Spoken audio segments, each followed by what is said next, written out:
ঘটনাটির সময় 2020 সাল, খুব বেশি দিন আগের নয়। আর লাশ কালাম ভাইয়ের প্রকৃত নাম আসলে মোহাম্মদ আবুল কালাম। উনি গোয়ালন্দ উপজেলার বিভিন্ন ধরনের বিশেষ করে যে লাশগুলো বা যে মানুষগুলো অপমৃত্যু হয় যাদের, এই সমস্ত লাশগুলো মানে নিয়ে আসার জন্য পুলিশ এই কালাম ভাইকে খবর দেন। কালাম ভাই সে লাশগুলো সংগ্রহ করে এবং রাজবাড়িতে নিয়ে যায়। রাজবাড়িতে নিয়ে যাওয়ার পর সেটা পোস্টমর্টেম করার পরে আবার এই লাশগুলো তাদের পরিবারকে বুঝিয়ে দেওয়া হয়। এটি উনি মাঝে মাঝে করেন, তবে এটি কিন্তু ওনার একমাত্র পেশা নয়। উনি ওই গোয়ালন্দ বাজারের কাছে জামতলা নামে একটা জায়গা আছে, এই জামতলা এই জায়গাতে ওনার একটা চায়ের দোকান রয়েছে। অসাধারণ সুন্দর চা বানানোর হাত ওনার। আমি নিজেও সে চা খেয়েছি এবং আমাদের কয়েকজন লিসেনার্সও ওনার পরিচয় পাওয়ার পর ওনার সাথে দেখা করেছেন, ওনার হাতে চা খেয়েছেন, যেটা উনি আমাকে পরবর্তীতে বলেছেন। তো যাই হোক, 2020 সালের কোনো এক সকালে হঠাৎ করে গোয়ালন্দ থানার ওসি সাহেব কালাম ভাইকে ফোন করেন, একটি লাশ আনতে যেতে হবে। এটি উপজেলার নবগ্রাম ইউনিয়নের আতর চেয়ারম্যান ঘাট বাজারে। তো আতর চেয়ারম্যান ঘাট বাজারে যাওয়ার জন্য ছোট্ট একটি নদী পার হতে হয়। আসলে এটা নদী না, এটাকে নালা বলতে হবে। কারণ হচ্ছে পদ্মা নদীর বিভিন্ন ছোট ছোট মানে যখন বর্ষাকাল থাকে তখন ছোট ছোট নালার মতো সৃষ্টি হয় পানি বেশি থাকার কারণে। নর্মালি যখন শুকনো মৌসুম থাকে তখন সেখানে পায়ে হেঁটে, মোটরসাইকেলে, কখনো কখনো পিক আপ বা নসিমন করিমন এগুলো নিয়েও চলে যাওয়া যায়। তো যেহেতু তখন বর্ষাকাল ছিল, এই জন্য সে তখন গাড়ি নিয়ে সরাসরি যাওয়ার সুযোগ নেই। কালাম ভাইয়ের একটি পিক আপ আছে, যে পিক আপে উনি মাঝে মধ্যে এই লাশগুলো নিয়ে রাজবাড়ি লাশ কাটা ঘরে নিয়ে যান এবং আবার সেই লাশগুলো নিয়ে এসে তাদের পরিবারকে বুঝিয়ে দেন। তো ওসি সাহেবের ফোন পেয়ে তিনি তার ওই পিক আপটি নিয়ে এবং আরও যেই পুলিশের অন্য সদস্য যারা ছিল তারাও তাদের গাড়ি নিয়ে আতর চেয়ারম্যান ঘাট বাজারের দিকে যেতে থাকেন। একটি নির্দিষ্ট জায়গায় যাবার পর তখন তো আর গাড়ি নিয়ে ওই পাশে যাওয়া যাচ্ছে না। তখন পুলিশ সহ অন্যান্যরা যারা ছিলেন, কালাম ভাই ছিলেন, ওনারা একটি নৌকায় ওই ছোট্ট নালাটা পাড়ি দেওয়ার পরে সবাই মিলে চলে যান নির্দিষ্ট স্থানে। কালাম ভাইয়ের বর্ণনা অনুযায়ী এই লাশটি ছিল 6 থেকে 7 দিন আগে মারা যাওয়া একজন পুরুষ মানুষের লাশ। তাকে হত্যা করা হয়েছিল। পুলিশের কাছে যখন এই অপমৃত্যুর খবরটি আসে তখনই লাশ কালাম ভাইকে তারা সেখানে নিয়ে যান। লাশের অবস্থা খুবই ভয়াবহ হয়ে গিয়েছিল, চেহারা দেখে চেনা যায় না এবং পচে ফুলে একাকার অবস্থা, প্রচন্ড দুর্গন্ধ।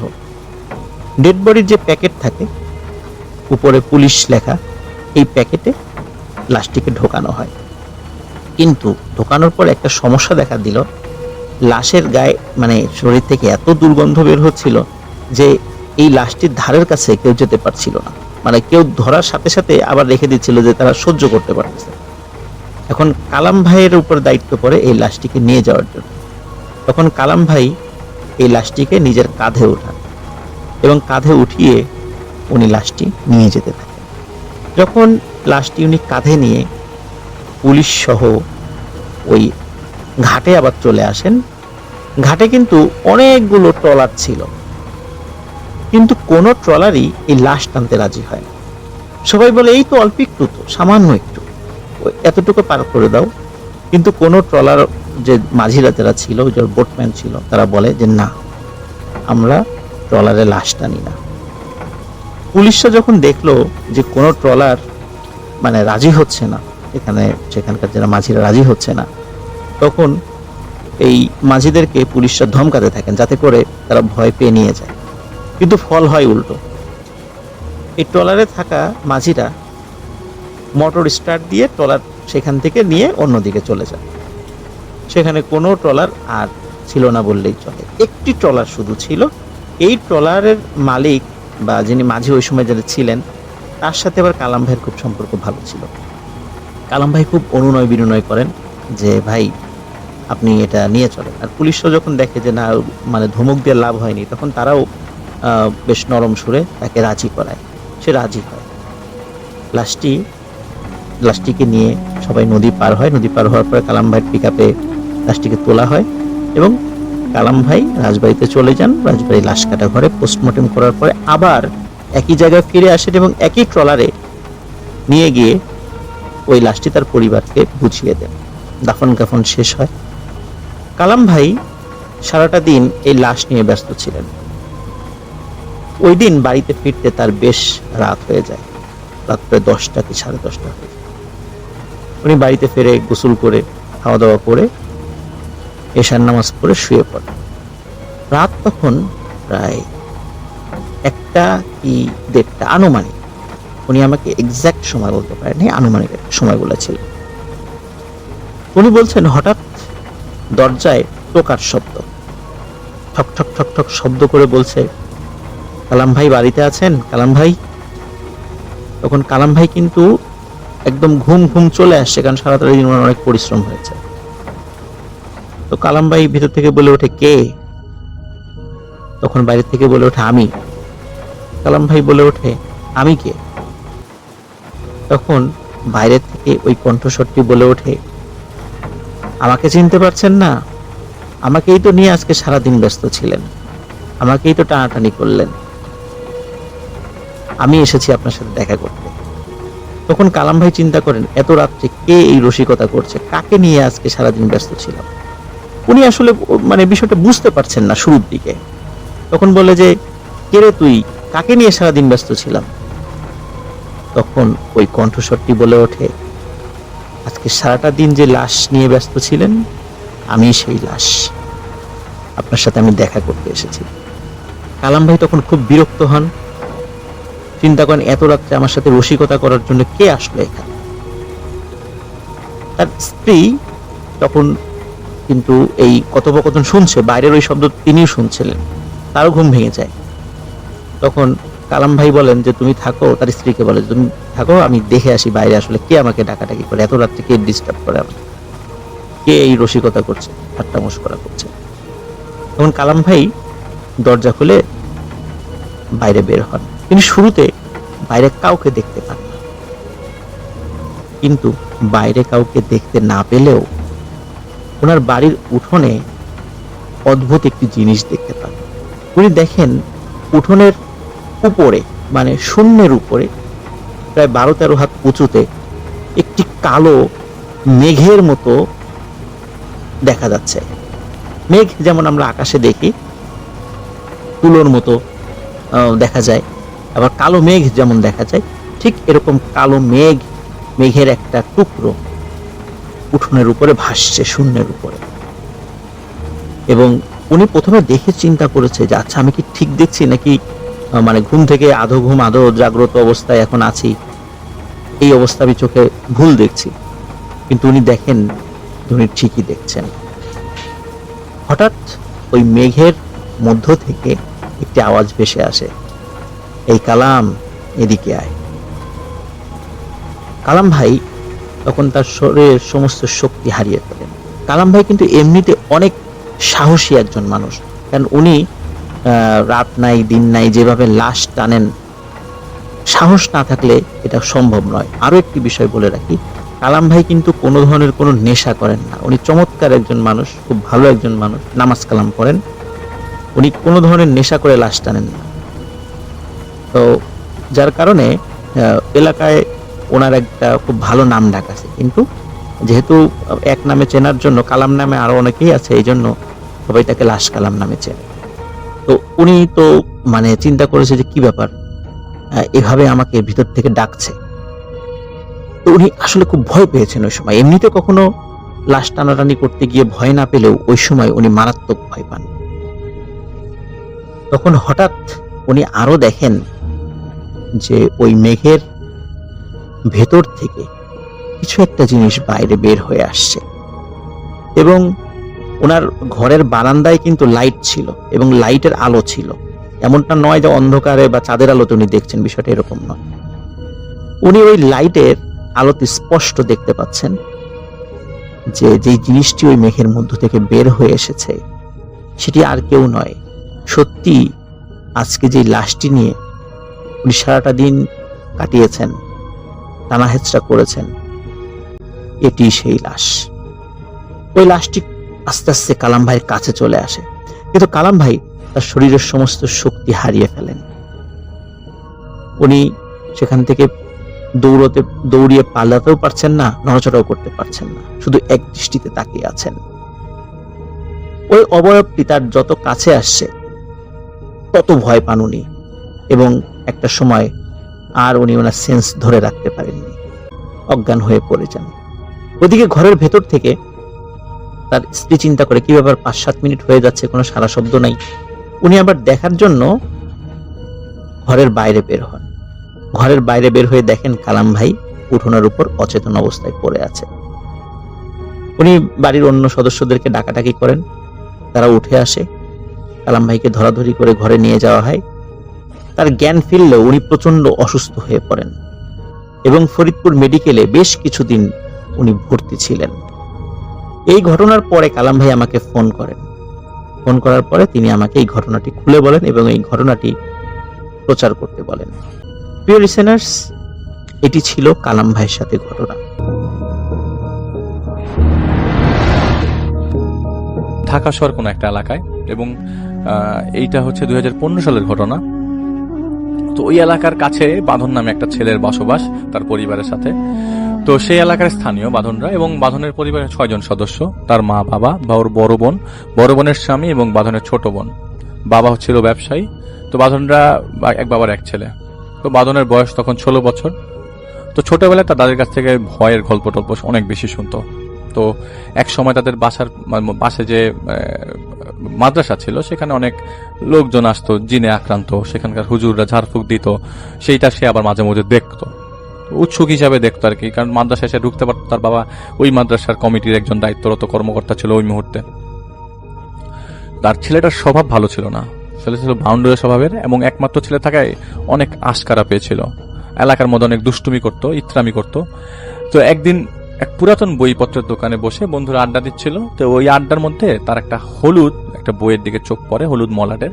সেই বইটাতে তুলে দেখে, এবং বইটার মধ্যে দেখে যে জাদু এবং তাবিজের কিতাব, কিন্তু বাকি অংশটা ছিল সেরা। সে বইটা সে সাথে করে লুকায় নিয়ে আসে, কেননা জাদু এবং তাবিজের কিতাব লেখাটা তাকে আকর্ষিত করে। সেদিন রাতে সে মনোযোগ দিয়ে বইটা পড়ে এবং দেখলো কত শত জিনিসপত্র বশ করার সিস্টেম, ফসল ফলানোর তাবিজ, ব্যবসা উন্নতি করানোর তাবিজের পদ্ধতি, আর কত কি।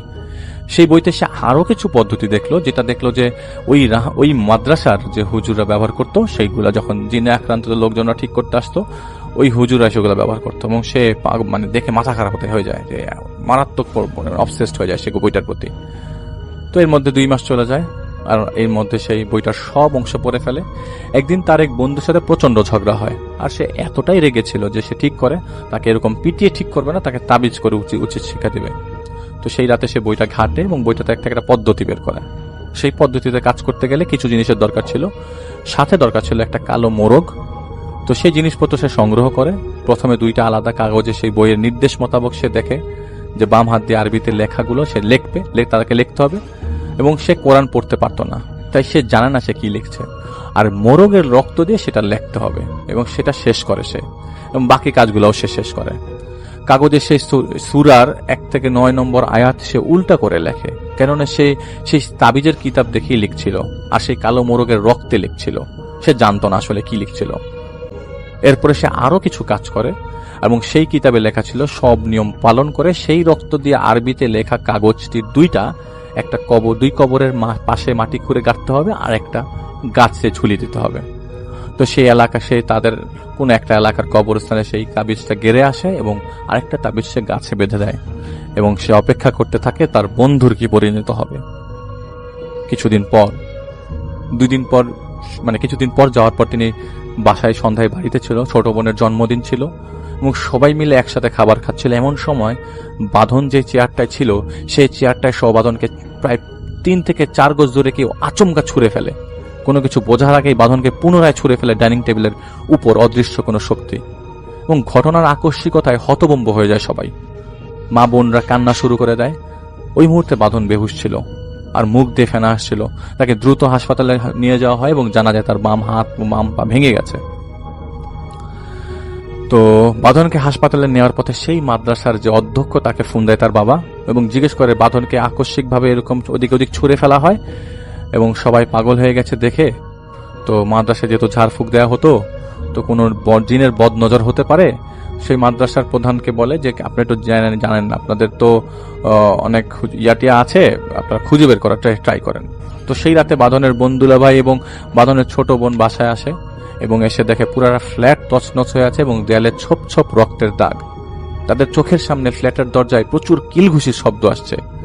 তারা অনেক ভয় পেয়ে যায়। আপনারা নিজেরা চিন্তা করেন, আপনারা বাসায় ঢোকার পর দরজার মধ্যে যদি কিলঘুষির শব্দ আসতে থাকে তাহলে কিরকম লাগবে, কিন্তু কেউ নাই। তারা ভয়ে ফ্ল্যাট থেকে ফ্ল্যাটের দরজা খুলে বের হয়ে যায়। তো ওই দিন ফজরের নামাজের পর বাঁধনের বোন এবং দুলাভাই যা দেখেছিল তা মাদ্রাসার প্রধানকে জানানো হয়। আর ওইদিকে বাঁধনের অবস্থা খুব খারাপ, বাম পা এবং বাম হাত ভেঙে গেছে। পরদিন দুপুরে বাঁধনের হুঁশ আসলেও সে কথা বলছিল না, দাঁতে দাঁত লাগিয়ে রেখেছিল। তো ওই মুহূর্তে বাঁধনের চিকিৎসা চলছিল। এর মধ্যে বাঁধনের বাবা সেই মাদ্রাসার প্রধানের সাথে দেখা করে এবং ওনার কাছে জানতে চায় ঘটনা কি, কেন হঠাৎ করে সবার সামনে এরকম আছাড় মারলো এবং ফ্ল্যাটে ভাঙচুর করলো, কে আসলো। তো হুজুরের কাছে তিনি জানতে চাইলেন। তো ওই মাদ্রাসাটা ওই এলাকার অনেক প্রসিদ্ধ মাদ্রাসা, তো সেখানে জিনরা লেখাপড়া করত। সেই মাদ্রাসার প্রধান এবং সবাই সেটা জানতো। মাদ্রাসার প্রধানের সাথে ওইখানকার এক জিন শিক্ষার্থীর পরিবারের সাথে সাক্ষাৎ ছিল। তো হুজুর বলে রাতে উনি ওই ছাত্রদের জিন সর্দারের সাথে কথা বলবে এবং জেনে নেবে কাহিনী কি, কোথা থেকে আসছে। এদিকে বাঁধনের পরিবারের কেউ তাদের ফ্ল্যাটে প্রবেশ করলে তাদের দিকে কেউ না কেউ কোনো জিনিস ছুঁড়ে মারছে এবং অনেক জিনিসপত্র ছুঁড়ে আসছে। তো তারা কেউ ঘরে থাকতে পারছিল না। সেই রাতে মাদ্রাসার প্রধানের সাথে সেই মাদ্রাসায় অধ্যয়নরত জিনের সর্দারের সাথে কথা হয়। তো জিন সর্দার বলে বাঁধন কারোর ক্ষতি করতে চেয়েছিল এবং ভুলক্রমে সে একজন হুদ্দামকে ডেকে নিয়ে আসছে। তো হুজুর জানতে চায় হুদ্দাম মানে। তো ওই জিন বলে হুদ্দামরা হচ্ছে উপত্যকায় থাকে, তারা কারো ক্ষতি করে না, কারো উপকার করে না। আর এই হুদ্দাম এখানকার কেউ নাই এবং সে কোথা থেকে আসছে তাকে জিজ্ঞেস করতে হবে। তো হুজুর জানতে চায় বাঁধন কিভাবে কি করলো। তো সর্দার বলে তো যে কিতাবে জাদু মন্ত্র ছিল সেটা সে জানতো না, সে হুদ্দামকে হাজির করার কাজটা করেছে। উল্টা করে যা লেখা ছিল সে হুদ্দামকে আহ্বান করে তার গোলামির জন্য, কিন্তু হুদ্দামকে তো তার গোলাম বানানো সম্ভব না। আর এখন সেই বাঁধন সেই জাদুর বস্তুগুলো কোনো কবরস্থানে পুঁতে দিয়ে আসছে, যার কারণে হুদ্দাম কষ্ট পাচ্ছে। এখন এই জাদুর বস্তু যদি তুলে ফেলা যায় তাহলে এখান থেকে একমাত্র হুদ্দামকে সরানো যাবে, এছাড়া সম্ভব না। না হলে হুদ্দাম একদম এই ছেলেটাকে মেরে ফেলবে। তো হুদ্দাম এটাও দেখেছে হুদ্দাম যে তার পরিবারের আশকারা ছেলেটা খারাপ হয়ে গেছে, তো এখন তার ক্ষতি না ছাড়া যাবে না। তো হুজুর জিন সর্দারকে অনুরোধ করে যে তাহলে আপনি তাদের উপকারটা করে দেন, তাবিজটা যেখানে বাঁধন গেড়েছে সেটা তুলে দেন। তো জিন সর্দার মানা করেন যে এইটুকু জানি যে জিনিসটা কবরস্থানে আছে, সেটা শুধুমাত্র হুদ্দামই জানে কোন কবরস্থানে, আর সেই কবরস্থানটা কেবল ইনসানই পারবে সেই জাদুর বস্তু সরাতে, আমরা পারবো না। তো অনেক কথা হওয়ার পর হুজুর জিন সর্দারকে অনুরোধ করে যে আপনি বোঝান, সে যেন চলে যায়। তো হুজুর জিন সর্দার বলে ঠিক আছে আমরা বোঝাবো, আপনি চেষ্টা করুন, দেখেন হুদ্দামের সাথে কথা বলতে পারেন কিনা, বুঝতে পারেন কিনা। তো এর মধ্যে কিছুদিন চলে যায়। তো হাসপাতালে থাকা অবস্থায় বাঁধনের মধ্যে হুদ্দামের আসা যাওয়া ছিল।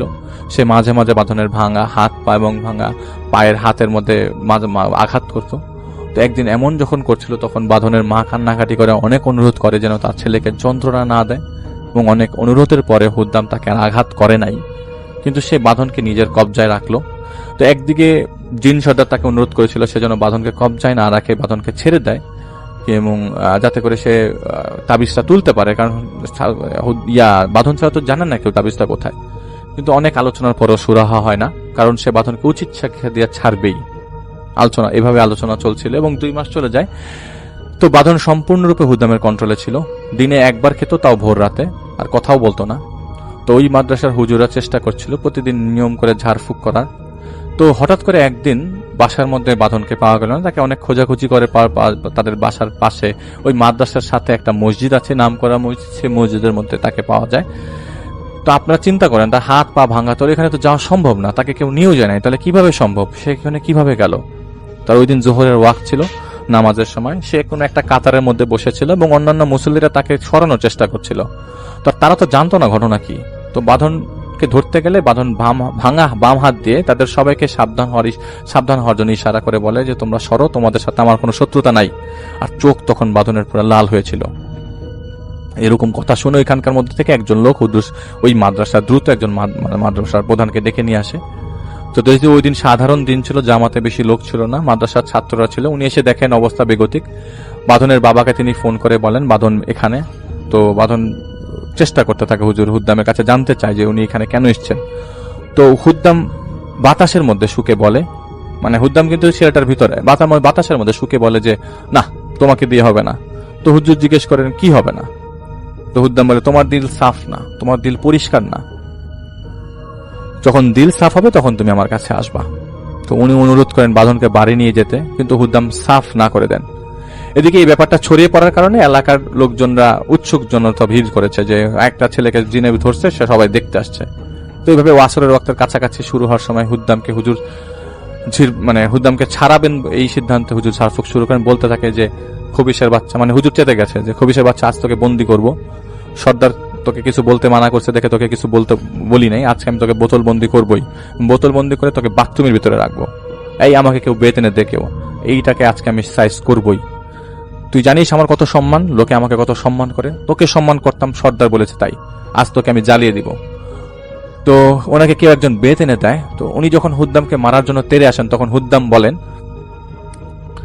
যে ইয়াতু ইজ্জুমান তাসাউ ওয়াতু জিল্লুমান তাসাউ। তো হুজুর উত্তেজিত হয়ে বলে এই খবিশের বাচ্চা, কি বলছিস তুই? সে আবার বলে ভারী গলায় বলে ওয়াতু ইজ্জুমান তাসাউ ওয়াতু জিল্লুমান তাসাউ, খামোশ, আর এক পা যদি এগোও তোমার জন্য ভালো হবে না। হুজুর এগিয়ে যেতে যেতে থেমে যায়। তো বাঁধনের বাবা আসে, অনুনয় বিনয় করে। তো অনেকক্ষণ অনুনয় বিনয় করানোর পর বাঁধন হঠাৎ করে দেখা যায় বেহুশ হয়ে যায় এবং তাকে বাড়ি নিয়ে আসে। তো আরো 2 সপ্তাহ চলে যায়। তো বাঁধনের বাবা অনেক জায়গায় চেষ্টা করতে থাকে। একদিন একজন ইমামের মাধ্যমে উনি জাহিদ ভাইয়ের সাথে যোগাযোগ করেন। তো জাহিদ ভাই প্রথমে যেতে রাজি হয় নাই। তো জাহিদ ভাই পরে পুরো নাম ঠিকানা নিয়ে জাহিদ ভাইয়ের জিনকে দেয়। তো জাহিদ ভাই জিনের কাছে জানতে চাইলে ছেলেটার সমস্যা সম্পর্কে কি হয়েছে না হয়েছে। তো তিনি অপেক্ষা করতে বলেন এবং জাহিদ ভাই জিন চলে যায়। তো সেদিন ফজরের কিছুক্ষণ আগে জাহিদ ভাই জিন আসে এবং বলে শুনতে থাকো। বাঁধন তাবিজের কিতাব ব্যবহার করতে যে ভুলে একজন ইমানদার পাহাড়ি জিনকে কুফরি করে ডেকে নিয়ে এসছে। সে চেয়েছিল একটি, হয়েছে আরেকটি।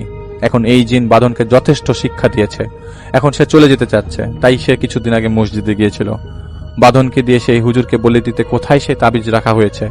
কিন্তু সেই হুজুরের দাম্ভিকতা দেখে তার মনে হয় এই লোককে কথাগুলো বলা ঠিক হবে না। সে কুমতলব নিয়ে তাবিজটা সরিয়ে তার নিজের জায়গায় রেখে দিতে পারে, এতে ওই হুদ্দাম মুক্ত নাও হতে পারে।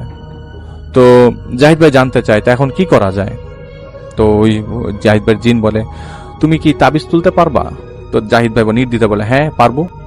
তো উনি বলে যে এখানে কিন্তু ঝুঁকি আছে, তোমার উপর কিন্তু হামলা হতে পারে জিনদের, কারণ বাঁধন এমন এক জায়গায় তাবিজ পুড়েছে, সেই জায়গাটা ভালো না। তো আগেই বলেছে চিন্তা করে দেখো। তো ওই সময় জাহিদ ভাই এসব চিন্তা করতো না, তাই কিছু না বলে তিনি বলে যে না আমি পারবো, আপনি আমাকে আমল শিখাই দেন। তো বলে ঠিক আছে, তুমি 3 দিন রোজা রাখো এবং রোজা রাখার 3য় দিন সেই বাসায় যাবা এবং সাথে করে নিয়ে যাওয়া পানি দিয়ে ইফতার করবা, তার সাথে নিয়ম মেনে চলবা এবং বাকিটা তুমি বুঝে যাবা। তো তার কথা মতো 3 দিন রোজা রেখে আমল করে এবং 3 দিনের দিন সেই বাসায় সে প্রবেশ করে। সে বাসায় ঢুকে জাহিদ ভাই, তো সে নর্মালি ওই কোনো বাসায় ঢুকলে জাহিদ ভাইয়ের একটা জিনিস কি, সে ভালো খারাপ বুঝতে পারে। তো সেদিন সে বাসায় ঢুকে তিনি কিছুই বুঝতেছিল না। তো বাসায় যাওয়ার পর তাকে দেখে লোকজন সবাই অবাক হয়ে যায়, কি ব্যাপারে, এই ইয়াং মানুষটা কোথা থেকে আসছে, এ কি কাজ করতে পারবে নাকি। সবার মধ্যে একটা কনফিউশন থাকে যে কাজ করতে পারবে কিনা। তো তাকে যে ইমাম সাহেব খবর দিয়েছিল, সেই ইমাম সাহেব বাঁধনের বাবার সাথে যোগাযোগ করে। তো তারা সবাই তার কথা বলে আগে ঘটেছে। তো মাগরিবের আজান দিলে তিনি ওই মসজিদে নামাজ পড়ে, দেরি না করে বাঁধনের কাছে যায়। তখন তার পরিবার চাচ্ছিল যে মাদ্রাসার যে হুজুরটা বাঁধনকে একবার চেষ্টা করেছে ঝাড়ফুঁক করা, তার সাথে যেন তিনি কাজ করে। তো এটা শুনেই জাহিদ ভাই কোনো কিছু রিপ্লাই না দিয়ে বাঁধনের রুমে যায় এবং গেট লাগায় দেয়। তো জাহিদ ভাই সালাম দেয়, তো কোনো উত্তর নাই। তো জাহিদ ভাই ফ্লোরে বসে এবং তাকে শেখানো আমলটা করতে থাকে। তো 2 মিনিট পর ওই ছেলের ভেতর থেকে হুদ্দাম কথা বলা শুরু করে, তুমি তো অনেক চালাকি করো, তবে তা তোমাকে আরেকজন শিখিয়ে দেয়, তোমার নিজস্ব কোনো চিন্তা চেতনা নাই। তো জাহিদ ভাই বলে কেন? সে বলল এই যেই আমির, মানে যেই জিনের বংশ তোমার সাথে আছে, সে তোমাকে যা শিখিয়ে দিয়েছে তুমি তাই করছো এবং তার মতোই করলা, তো নিজে কিছু চেষ্টা করলা না। তো এই জাতীয় কথা জাহিদ ভাইয়ের সাথে তার 20 মিনিটের মতো হয়। একটা সময় সে বলতে থাকে যে তার ডান হাতটা ধরে ফেলে এবং তার মানে জাহিদের মনে হতে থাকে যে ওই ডান হাতটা ধরার পর যে সে উপর থেকে পড়ে যাচ্ছে এবং ফ্লোরে পড়ে যায় সে। তখন তার কাছে ওই হুদ্দাম তার কাছে চলে আসে এবং কানে কানে ফিস ফিস করে একটা জায়গার ঠিকানা দেয়, বলে যাও, তুমি কি করতে হবে তুমি জানো। তো জাহিদ ভাই উঠে 10 থেকে 15 মিনিট লাগে বসে ধাতস্থ হতে যে আসলে ঘটনাটা কি। তো জাহিদ ভাই সেই রুম থেকে বের হয়, সে দেখে যে ওই হুজুর একবার ঝাড়ফুঁক করে গেছিল, সে ওই যে মাদ্রাসার হুজুর সে বসে আছে। তার সাথে কথা বলতে চাইলো, কিন্তু হুদ্দাম কানে কানে ফিস ফিস করে বলতে লাগলো যে না, তুমি তার সাথে কথা বলবা না, তুমি বের হয়ে যাও। তো জাহিদ ভাই নির্দেশ মতামত বের হয়ে যায় এবং তাকে দিক নির্দেশনা দেওয়া হচ্ছিল। জাহিদ ভাই লাগছিল এমন কেউ তার মাথার উপর দাঁড়িয়ে কথা বলছে, এমনকি তার কথাগুলো চারপাশ থেকে গুঞ্জনের মতো আসছিল। কোথায় যাচ্ছি, কোথায় বসে আছি, কোথায় যাচ্ছি সেটার কোনো কিছুর হুদিশ জাহিদ ভাইয়ের কাছে ছিল না। অনেকটা হুঁশ ফেরার পর জাহিদ ভাই দেখলো তিনি এমন একটা জায়গায় আছে যেখানে সারি সারি কবর। তিনি খেয়াল করলো প্রচন্ড গরম লাগছে, জাহিদ ভাই ঘেমে গেছে। এর মধ্যে কি করবে না করবে সে তার জিনকে স্মরণ করতে লাগলো। এমন সময় মনে হতো বেশ খানিকটা সামনে তিনি একটা জায়গায় আকর্ষণ করছে তার। তিনি সেই জায়গায় যায় এবং জাহিদ ভাইয়ের মুহূর্তে ভয় লাগছিল না, সে খালি টায়ার্ড ছিল। সে দেখলো আলগা মাটির ভেতর মনে হচ্ছে কিছু একটা কাপড়ে জড়ানো। তিনি কল্পনার মতো করে দেখছিল, বাস্তবে তখন সেই তাবিজটা 7 থেকে 8 ইঞ্চি মাটির নিচে। তিনি হাত দিয়ে সেই মাটি সরাতে লাগলো। সরানোর সময় অনেক চিৎকার, অনেক চেঁচামেচি, অনেক হই হুল্লোড় এবং এই বাতাসে চাবুক মারার শব্দ হতে লাগলো। জাহিদ ভাই ভয় পেয়ে গেল। তিনি ভয়ে চোখ বন্ধ করে আয়াতুল কুরসি পড়তে পড়তে দ্রুত মাটিটা সরিয়ে সেই কাপড়ের নাগাল পেয়ে গেল। তিনি ঝাটকা দিয়ে টান দিয়ে সেই কাপড়টা তোলার সাথে সাথে মনে হচ্ছিল তিনি নিজেই একটা ডিগবাজি দিয়ে উল্টা হয়ে পড়ে গেছে। এর পড়ার সময় তার ঘাড়ে কি যেন ঢুকে যায়। তখন আর কি হয়েছে তার আর মনে নাই। জাহিদ ভাইয়ের ঘুম ভাঙলো এবং সেই জিনের হাতের পরশে সে আমার পাশে বসেছিল, মানে জাহিদ ভাইয়ের পাশে বসেছিল। জাহিদ ভাই বলছে যে সে আমার পাশে বসেছিল, সে আমাকে উঠায় বসায়, মানে জাহিদ ভাইয়ের জিন তাকে উঠায় বসায় এবং তাকে ধাতস্থ করে এবং তাকে পথ দেখিয়ে বের করে সেখান থেকে বাঁধনের বাসায় নিয়ে আসে। তো ততক্ষণে যেই বাড়িতে তাবিজটা, মানে যে বাড়িতে যখন তিনি ওই তাবিজটা তুলে ফেলে তখন হুদ্দাম বাঁধনকে ছেড়ে চলে যায়। ততক্ষণে হুদ্দাম আর নাই এখানে। তো তখন বাঁধন তার বাবা মাকে ডাকতে থাকে। সে প্রায় ওই মুহূর্তে ডাকতে থাকে। তো সে প্রায় 2 মাস পর মুক্তভাবে কথা বলতে থাকে। তো ওইদিকে তিনি জাহিদ ভাই বের হওয়ার পর প্রচন্ড ঘাড়ে ব্যথা অনুভব করে। হাত দিতেই দেখে কিছু একটা বিঁধে গেছে ঘাড়ের ভেতর, ঘাড়ের নিচে। সেটা তিনি টান দিয়ে সরিয়ে ফেলে এবং জাহিদ ভাই বলেছে আজও সেই আঘাতের দাগ রয়ে গেছে তার ঘাড়ে। কিছুদিন পর সেই ছেলে পুরোপুরি সুস্থ হয়ে যায় হুদ্দামের সাথে। এরপর অনেক দিন পর জাহিদ ভাইয়ের দেখা হয়েছিল। সেদিন সে তাকে বলেছিল, ওয়াতু ইজ্জু মন্তাসাউ ওয়াতু জিল্লু মন্তাসাউ, সারা জীবন মনে রাখবে আর সত্যের পথে থেকো। বাঁধন তাবিজ করেছিল 2টি। গাছের ডালের তাবিজটি আসলে তাবিজের কাজ করছিল না, তাই সেই আবিজ মানে সেইটা আমলে নেওয়া হয় নাই। আসলে তাবিজের কিতাব দেখে অনেকে অনেক কিছু, এটা জাহিদ ভাইয়ের ভাষা, অনেকে অনেক কিছু না বুঝে করে ফেলে। যেহেতু আপনি জানেন না কি লেখা আছে, জানলে বুঝতে পারতেন এই কিতাবগুলো কুফরি কালাম শিখায় ধর্মের অন্তরালে। জাহিদ ভাই সেদিন এর পর থেকে এরকম ঝুঁকিপূর্ণ কোনো কিছু উদ্ধার করার কাজ ছেড়ে দেয়, কেননা সেই ঘাড়ের ব্যথায় তাকে প্রায় 2 বছর ভুগতে হয়েছে। এখন তিনি অনেক সাবধানে কাজ করে এবং যতদিন বেঁচে থাকবে তিনি এটা মনে রাখবে।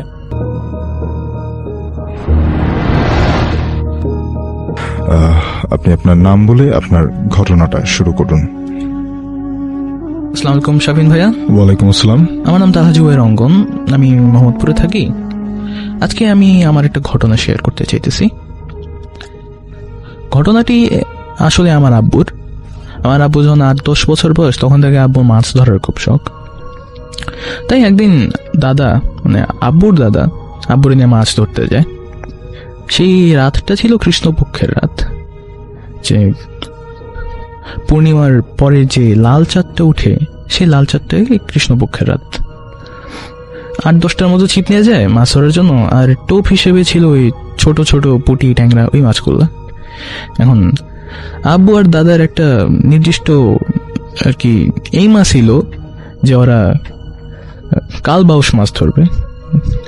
তো এই জন্য এখন তারা একটা ঢিবির মতো জায়গা সিলেক্ট করে, ওখানে একটা দিঘি আছে, সেই দিঘিটার ওইখানে ঢিবির মতো জায়গা সিলেক্ট করে ওইখানে সে ছিপগুলো গাড়ি দিয়ে ওখানে টোপ বসায় দেয় ছিপের মাথায় দিয়ে ছেড়ে রাখছে। তার একটু দূরেই যায় সেরে ওখানে ছাউনি পাইতে আব্বু দাদা বসে আছে। এখন নর্মালি রাত্রেবেলা এই দিঘিতে অনেক মাছ ধরা পড়ে, কিন্তু সেই দিন রাতে কোনো মাছই ধরা পড়তেছে না। 2-3 ঘন্টা পার হয়ে যাওয়ার পরে তখন মাছ যে ছিপে আটকাইছে সে শব্দ শোনা যেতেছে, মাছ ছটফট করতেছে। না আব্বু দাদা দুইজনই আগ্রহিত উঠে যায়, সেটা দেখে যে ছিপে কোনো মাছ নেই। মানে হাত দিয়ে কেউ যদি অতি সন্তর্পণে সরায় নেয় যেরকম হবে ওইরকম অবস্থা। এরকম কতক্ষণ হইতে থাকলো দাদা প্রথমে বুঝে নেই, আব্বু তো ছোট মানুষ তখন, আব্বু এত কিছু খেয়াল করতেছে না। আব্বু ভাবতেছে মাছ হয়তো টোপটা খায় পালাই যেতেছে। এরকম কিছুক্ষণ চলার পরে দাদা খেয়াল করে যে কি হইতেছে। তখন আর কি দাদা আব্বুরে বলে যে থাক বাবা, আজকে আর মাছ ধরা পড়বো না, এই বাদ দাও। কেন দাদা মাছ ধরা পড়বো না কেন? আব্বু জিজ্ঞেস করতেছে। ওই তুমি ছোট মানুষ, তোমার এখন আমি করে বুঝায় বলতে পারবো না, তো আজকে আর মাছ ধরা পড়বো না, ফজরের আজান দিলে যাবো আমরা সবকিছু নিয়ে, ঠিক আছে? আব্বু আর কি একটু মন খারাপ করে বসে থাকে। আচ্ছা ঠিক আছে দাদা। এখন সারাদিন কাজকর্ম করার পরে আব্বুর দাদা অনেক ক্লান্ত হয়ে গেছিল। নর্মালি খুব শক্তিশালী মানুষ হইল, সে ক্লান্ত হয়ে গেছে। সারাদিন গ্রামের লোকজন অনেক কাজকর্ম করে, তো সুবে সাদিকের আগে সুবে কদরের সময় দাদা আর কি ঝিমায় পড়ে। এই সুযোগে আব্বু ভাবতেছে যে মাছের ছিপগুলো আরেকবার যা দেখে আসি, যদি একটা মাছ ধরতে পারি। তা তো মাছ ধরার শখ আগের থেকেই, মাছ ধরেই যাবে তার ইচ্ছা। পরে গেল ছিপের কাছে, ছিপের একটু কাছে যায়, সেটা দেখে যে ছিপটারে ঘিরে দিঘির পারে একটা কুয়াশা জমে আছে। এটা খুবই অস্বাভাবিক লাগে আব্বুর কাছে, কারণ কার্তিক মাসের প্রথম দিকে কখনো কুয়াশা হওয়ার কথা না, সেই সময় অত অ্যাকচুয়ালি গরম থাকে মোটামুটি এরকম। সে দূরের থেকেই দাঁড়ায় সে আর কি, আর একটু কনসেন্ট্রেট করে দেখতেছে যে ব্যাপারটা কি, কাছে যাওয়ার এরকম ভাবে সাহস হইতেছে না। তো তখন আর কি খেয়াল করে যে সেই কুয়াশার মাঝখানে একটা অবয়ব দাঁড়ায় আছে মানুষের মতো দেখতে, কিন্তু সেই অবয়বটা প্রচন্ড লম্বা, এত লম্বা যে আব্বু উপরের দিকে তাকায় সেটা মাথা দেখতে পারতেছে না, এরকম লম্বা। আব্বু তো তখন বেশ ভয় পেয়েছে, সে ব্যাপার কি, এটা কি জিনিস আসলো কোথেকে আবার। তো ওই সময় গ্রামের লোকজন তো নর্মালি এইসব বিষয় শুনে অনেক কথাবার্তা বলে যে ভূত বা জিন প্রেতের কখনো পা মাটি ছয় না, এরকম কথাবার্তা সবসময় থাকে। আব্বু ওই সেই অবয়বটা পায়ের দিকে তাকায় দেখে যে ওইটা মাটিতে পা ছুঁইতেছে না। এই সময় আব্বু এইবার বেশ রীতিমতো ভয় পায়। সে যখন উপরের দিকে আবার চেহারা দেখার জন্য মাথা তুলে তাকাইছে, তখন দেখে যে সেই অবয়বটা আব্বুর দিকে ঘাড় ঘোরায় তাকাইলো, চোখগুলা আগুনের ফুলকির মতো জ্বলতেছে আব্বুকে দেখা। মাথা সেই লম্বা দাঁড়ায় থাকা অবস্থা থেকে ঘাড় কুজো করে আব্বুর দিকে আগায় আসে। আব্বু যে ভয় পাইতেছে জিনিসটা দেখা, এটা যেন সেই প্রেতটা বুঝতে পারে বেশ উপভোগ করতেছে। আব্বু তো তখন চিনছে যে এই টাইপের প্রেতগুলারে পিশাচ বলে। এখন কাছে যখন আসতেছে এটা দেখে আব্বু তখন আর কি উল্টা ঘুরে দেয় দৌড় দিয়ে যায়, সেরে দাদার সঙ্গে ধাক্কা খায়। দাদা হন্তদন্ত হয়ে জায়গায় উঠে সেরে তাকায় দেখে যে সেটা ওই পিশাচটা। এখন এখানে বলে রাখা ভালো যে আমার আব্বুর দাদা অনেক ইউনিক একটা জাতের মানুষ ছিলেন। ওই সময় ওই এলাকায় তাকে অনেক সম্মানের সমূহ করতো, আর তার অনেক বিষয় আসা জ্ঞান ছিল। সেও বেশ পটু মাছ ধরার লোক আর কি। এখন আব্বু আমার বলছিল যে এই অবয়বটার সাথে দাদার নাকি আগেও পরিচয় হয়েছে মাছ ধরতে যাই এই জায়গাতে। তখন দাদা আর কি ওটার দিকে ঘুরে সেরে জোর গলায় বলে যে তুই আবার আসছো সেখানে, শেষবার তোরে ছেড়ে দিয়েছিলাম, তোর ভালো লাগে না, এবার তুই আমার নাতিরে ভয় দেখাইতে আসছোস। এই কথাটা শুনে ওই পিশাচটার মনে হয় মানে বেশ রেগে গেল। রেগে সেরে হাত পা নড়ে সেরে মানে কাছে যাওয়ার চেষ্টা করতেছে, হাত পা ওর দিকে ছুড়ে দেওয়ার চেষ্টা করতেছে। কিন্তু দাদা ততক্ষণে আবার অনেকগুলো সুরা পরে ফু দিতেছে, যে ফু দেয় জিনিসটা আবার পিছায় জায়গা। এরকম কতক্ষণ চলতেছে। একটা সময় মানে পতাকা যেমনি করে বাতাসে ঠাস করে নড়ে, ওইরকম নড়তে জিনিসটা পানিতে মনে হয় ডুব দিল। ডুব দেওয়ার সঙ্গে সঙ্গে তো দাদা আব্বুর হাত ধরছে, আব্বু দাদার কাছে দাঁড়ায় ছিল, ভয় পায়, ধরে চলে যেতে পিছন দিকে ঘুরে দেখে প্রায় 10-15টার মতো কালো ছায়া মানে মাটির থেকে যেন উঠে দাঁড়াইছে। এরকম ভাবে ছায়াগুলো দাঁড়ায় আছে আব্বুর ঘেরা, আব্বু আর দাদার ঘেরা। তখন তো বুঝতে পারে যে এবার বেশ বিপদে পড়ছে, আগে থেকেও শক্তিশালী হয়ে গেছে এই পিশাচটা এবার। তখন সঙ্গে সঙ্গে মাটিতে বসে পড়ে একটা বৃত্ত আঁকে, সেটা কি সব সুরা পড়ে ফু দেয়। এখন দাদা জানে যে সুবহে সাদিকে আজান দিলে, ফজরের আজান দিলে আর কেউ কোনো কিছু করতে পারবো না। এখন সূরা পড়তেছে আর জিনিসগুলো আস্তে আস্তে করে দাদার কাছে আগে আসতেছে, কাছে আগে এসে ওগুলো হাত ধরে ধরার চেষ্টা করতেছে। পিছন থেকে সেই পিশাচটাও আবার উইরা আসতেছে। এবার এরকম অনেকক্ষণ করার পরে দাদা ধুলা নিলে, এক মুঠো ধুলা নিয়ে সেখানে সূরা পড়ে সে ছায়াগুলোর দিকে ঢেল দেয়। ছায়াগুলো এবার একদম পিছায় জায়গা, মানে অনেক দূরে চলে যায় ছায়াগুলো। কিন্তু সেই পিশাচটারে দাদা অনেক কষ্ট হইতেছে সরে রাখতে। এরকম মনে হয় 10-15 মিনিট চলার পরে ফজরের আজান দেয়। মানে দাদার আর এই পিশাচের মধ্যে কম্পিটিশন চলতেছে, একজন আরেকজনের দূরে সরে রাখা নিয়ে। এই কম্পিটিশন চলার 15 মিনিট পরে আল্লাহর রহমতে ফজরের আজান দেয়। তখন এই যেমনি করে হঠাৎ করে পিশাচটা আসছিল, এরকম হঠাৎ করে একদম তাড়াতাড়ি করে চলে যায়। আর এই সময় আব্বু আর কি অজ্ঞান হয়ে যায়। তারপর এখানেই আমার ঘটনা শেষ। শামিম ভাই,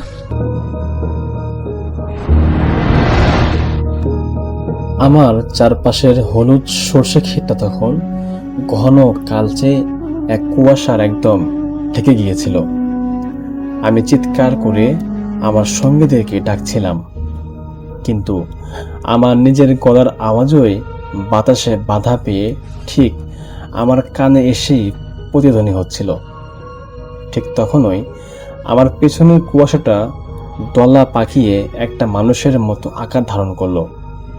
আমি ভয়ে এক কদম পিছিয়ে গেলাম, আর তখনই দেখলাম সে ধোঁয়াটে অবয়বের ভেতর থেকে দুটো কুচকুচে কালো হাত বের হয়ে এলো, যার নখগুলো তপ্ত লোহা দিয়ে তৈরি। সে আমার কাঁধ দুটো খপ করে চেপে ধরল, আর তার কোনো মুখ না থাকা সত্ত্বেও বাতাসের শো শো শব্দের ভেতর থেকে একটা বিকৃত গলায় কেউ ফিসফিসিয়ে বলল, তুই ভুল রাস্তায় চলে আসছিস রে। এই কুয়াশা থেকে আজ পর্যন্ত কোনো জ্যান্ত মানুষ ফিরতে পারেনি। আমি এমনটা শোনার পরে দৌড়তে চাইলাম, কিন্তু আমার পায়ের নিচের মাটিটা তখন জ্যান্ত চোরাবাদির মতো আমাকে নিচের দিকে টানছিল। এই ঘটনা ঘটেছিল 2022 সালের জানুয়ারি মাসে সিরাজগঞ্জ জেলার চৌহালি থানার অন্তর্গত যমুনা নদীর ভেতরের একটা দুর্গম চরাঞ্চলে। আমার নাম মোহাম্মদ তানজিল।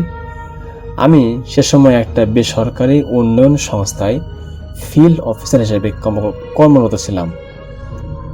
চরের প্রান্তিক চাষিদের শীতকালীন ফসলের ঋণ বিতরণ ও তদারকির জন্য আমাকে প্রায়ই ওপারে যেতে হতো। সেদিন চরের দুটো পাড়ায় মিটিং শেষ করতে করতে আমাদের বেশ রাত হয়ে যায়। যখন আমরা 4 জন, আমি, আমাদের ড্রাইভার শফিক আর স্থানীয় 2 খামারি মতিন ভাই ও করিম চাচা ফিরে আসার জন্য রওনা হলাম, তখন ঘড়িতে রাত ঠিক 11:20 শীতের রাত, তার উপর যমুনার চরের আবহাওয়া তখন প্রচণ্ড ঠান্ডা এবং কুয়াশাচ্ছন্ন। আমাদের চরের মেঠো পথ ধরে হেঁটে হেঁটে এসে একটা ট্রলার ধরতে হবে, কিন্তু আমরা যখন সর্ষে ক্ষেতের মাঝখানে রাস্তাটা দিয়ে হাঁটছিলাম, হঠাৎ করে করিম চাচা থমকে দাঁড়ালেন। তিনি চারপাশটা শুকে বললেন, কেমন যেন একটা পোড়া গন্ধ আসছে না? শ্মশানের চিতার মতো পোড়া গন্ধ। তখন আমরাও খেয়াল করলাম যে হুট করেই বাতাসও ভারী হয়ে গেছে, আর চারপাশের সাদা কুয়াশাটা কেমন যেন অদ্ভুতভাবে রং বদলে কালচে হলুদ বর্ণ ধারণ করেছে। কিছু বুঝে ওঠার আগেই মাত্র কয়েক সেকেন্ডের মধ্যে সেই কুয়াশা এত ঘন হয়ে গেল যে আমাদের হাতের শক্তিশালী 3 ব্যাটারি টর্চ লাইটের আলো সেই দেয়াল ভেদ করতে পারছিল না। মতিন ভাই বলেন, সবাই সবার হাত শক্ত করে ধরো, চরের কুয়াশা খুব খারাপ জিনিস, পথ হারালে সোজা নদীতে গিয়ে পড়বা। আমরা একজন অপরজনের হাত ধরেছেন এগোচ্ছিলাম, কিন্তু মাত্র 4-5 কদম যাওয়ার পরেই আমাদের মনে হলো আমাদের হাতটা যে ধরে আছে তার হাতটা মানুষের মতো গরম নয়, বরং বরফের চেয়েও ঠান্ডা এবং চামড়াটা খসখসে। আমি চমকে উঠে টর্চের আলোটা পাশে ঘোরালাম। তখনই আমার কলিজা শুকিয়ে গেল যখন দেখলাম আমার পাশে মতিন ভাই ও করিম চাচা কেউ নেই। কুয়াশার ভেতরে একটা অদ্ভুত দীর্ঘ কালো হাত আমার কবজিটা শক্ত করে ধরে রেখেছে। সে হাতের আঙ্গুলগুলো অস্বাভাবিক লম্বা আর নখগুলো কুচকুচে কালো। আমি ভয়ে এক ঝটকায় হাতটা ছাড়িয়ে নিয়ে চিৎকার দিলাম, শফিক ভাই, মতিন ভাই, আপনারা কোথায়? কিন্তু কোনো উত্তর নেই। চারপাশে একদম থমথমে, অথচ সেই কালচে কুয়াশাটা যেন জ্যান্ত কোনো প্রাণীর মতো আমার চারপাশে ঘুরপাক খাচ্ছে। আমি যেদিকে যাওয়ার চেষ্টা করছিলাম কুয়াশাটা ঠিক সেদিকে আরো যেন ঘন হয়ে আমার পথ আটকে দিচ্ছিল। হঠাৎ করেই আমার ঠিক পিছনের কুয়াশাটা দলা পাকিয়ে একটা মানুষের মতো দীর্ঘ অবয়ব তৈরি করলো। ওটার কোনো চোখ, মুখ বা নাক ছিল না। পুরো শরীরটা যেন একটা ঘূর্ণীয়মান কালচে ধোঁয়া দিয়ে তৈরি। আমি এক কদম পিছিয়ে যেতেই ওটার ভেতর থেকে দুটো কঙ্কাল সার হাত বের হয়ে সরাসরি আমার 2 কাঁধ চেপে ধরল। সেই স্পর্শটা এতটা ঠান্ডা ছিল যে আমার মনে হলো আমার কাঁধের মাংস ওখানেই জমে যাচ্ছে। ঠিক তখনই বাতাসের শো শো শব্দের ভেতর থেকে সেই বিকৃত মুখহীন অবয়বটা ফিসফিসিয়ে বলল, তুই ভুল রাস্তায় চলে আসছিস রে। এই কুয়াশা থেকে আজ পর্যন্ত কোনো জ্যান্ত মানুষ ফিরতে পারেনি। একই সাথে আমার পায়ের নিচে নরম বালুমাটিটা হঠাৎ জ্যান্ত চোরাবাদের মতো আচরণ শুরু করলো। আমি অনুভব করলাম আমি দিন দিন মাটির নিচে ডুবে যাচ্ছি। কাদা আর বালুমাটি আমার হাঁটু পর্যন্ত গ্রাস করে ফেলল। অবয়বটা তার কুৎসিত ধোঁয়াটে মুখটা আমার একদম কাছে নিয়ে আসছিল আর আমার নিঃশ্বাস বন্ধ হয়ে আসছিল। আমি বুঝতে পারলাম কোনো জাগতিক শক্তি আমাকে এখান থেকে বাঁচাতে পারবে না। মৃত্যুর এত কাছাকাছি দাঁড়িয়ে আমি আমার অবশ হয়ে যাওয়া জীব দিয়ে মনে মনে পরম করুণাময় আল্লাহর নাম জপতে লাগলাম আর সূরা ফালাক পাঠ শুরু করলাম। আমি যেই না পবিত্র কালাম পড়া শুরু করলাম, অমনি আমার কাঁধের উপর থাকা সেই হাতের বাঁধনটা কেমন যেন আলগা হয়ে গেল। সেই মুখহীন পিশাচটা এক তীব্র বাতাস কাটার মতো শা শা শব্দ করে পিছু টান দিল। চারপাশে সেই কালচে কুয়াশা যেন এক অদৃশ্য আগুনে পুড়ে ভেসতে শুরু করলো। কয়েক সেকেন্ডের মধ্যেই আমার পায়ের নিচের মাটি আবার শক্ত হয়ে গেল। আমি এক ঝটকায় চোখ মেলে দেখলাম আমি সর্ষে ক্ষেতের মাঝখানে দাঁড়িয়ে আছি, আর আমার থেকে মাত্র 10 ফিট দূরে শফিক আর মতিন ভাই হন্যে হয়ে আমাকে খুঁজছেন। মতিন ভাই আমাকে দেখে দৌড়ে এসে জড়িয়ে ধরে বললেন, আল্লাহর শুকর তুই এখানে।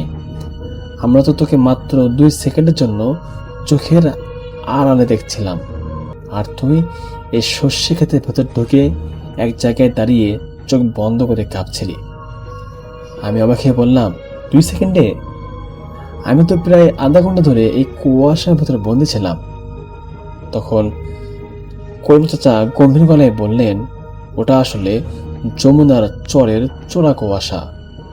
জিনের দল এই কুয়াশার মায়া তৈরি করে একা মানুষকে সম্মোহন করে নদীর গভীরে পানিতে নিয়ে ডুবিয়ে মারে। ভাগ্যিস তোর ইমান শক্ত ছিল, তাই রক্ষা পাইছিস। আজও এতগুলো বছর পার হয়ে গেলেও শীতের রাতে যখন আমি বাইরে ঘন কুয়াশা জমে, আমার যমুনার চরের সেই কালচে ধোয়াটে অবয়ব আর বরফ ঠান্ডা হাতের স্পর্শ কথা মনে পড়ে শরীরটা শিউরে ওঠে। তো এই ছিল ভাই আজকের ঘটনা। আশা করছি আপনাদের ভালো লেগেছে।